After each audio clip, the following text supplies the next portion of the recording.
Paris is situated in northern France on the banks of the River Seine. With a population of over 12 million people, the French capital is at the heart of the Île-de-France region. Paris earned her name the City of Light during the Age of Enlightenment, when many visionary ideas were born. It is a light that has remained undimmed and which now attracts 42 million visitors a year, making Paris the most visited city in all the world.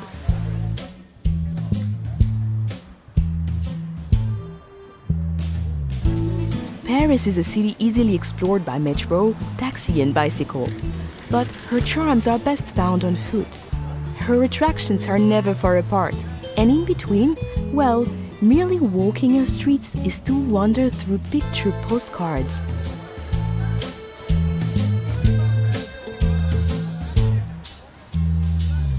The engine room of Paris is La Défense. This modern business district, filled with light and art, is testimony that Paris is designed for living, even when at work. From the futuristic Grand Arche at La Défense, the 6-mile-long historic axis of Paris leads us back into France's grand past. The Arc de Triomphe, built by Napoleon, rises from the center of Place Charles de Gaulle and offers commanding views of the 12 grand avenues which radiate outwards like a star. From the Arc de Triomphe, the Champs-Élysées continues along the historic axis. This grand avenue is where Parisians come to dine, shop, enjoy the theater, and to celebrate life. Gradually opening into formal gardens and majestic buildings, the Champs-Élysées merges into the largest square in Paris, the Place de la Concorde. Just a short stroll away is the world's greatest treasure house of art, the Musée du Louvre. Once a 14th century palace, today the Louvre is the most visited art gallery in the world. With over 35,000 artworks, her most famous residents are the Mona Lisa and the Venus de Milo. But be warned, this collection of priceless artworks and antiquities is simply too vast to explore in just one day. Not far from the Musée du Louvre stands the Centre Pompidou, displaying the largest collection of modern art in Europe. Parisians are still debating whether this radical design is the vision of a madman or a genius.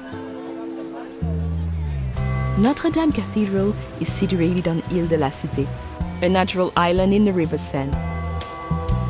Completed in 1345, this Gothic masterpiece, with her flying buttresses and gargoyles, has played center stage to some of the defining moments of French history and literature.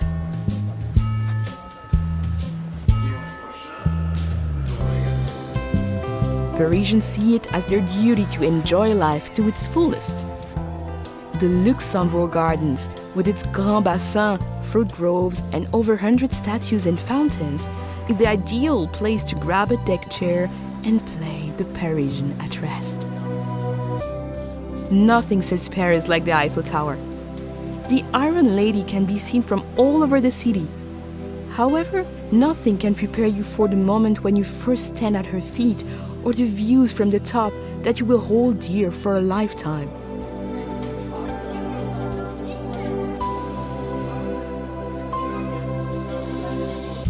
Looking north, the city rises into the hillside neighborhood of Montmartre. Once the artistic center of Paris, her twisting streets and narrow lanes were at one time the home of Picasso, Dali, and Van Gogh. They are the perfect place to lose yourself and discover those special Parisian moments. But you can never be lost for long in Montmartre. As long as you head upwards, you'll eventually come to a gleaming white crown, Sacré-Cœur Basilica.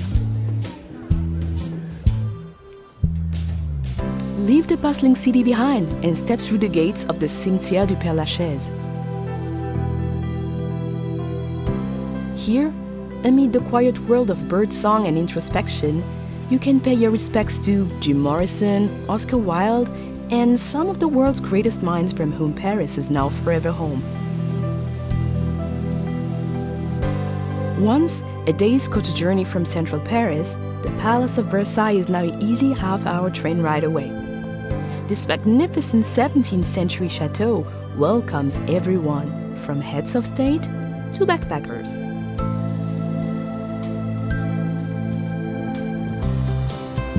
The River Seine runs right through the heart of Paris, creating a natural divide between her famous left and right banks. Of her 37 bridges, the Pont Alexandre III is considered the most ornate, while the graceful Pont des Arts offers some incredible vistas of the city. Artists and photographers gather here to capture the light, while lovers attach padlocks to the railings, as if to say, "This is Paris. Now we are Paris too."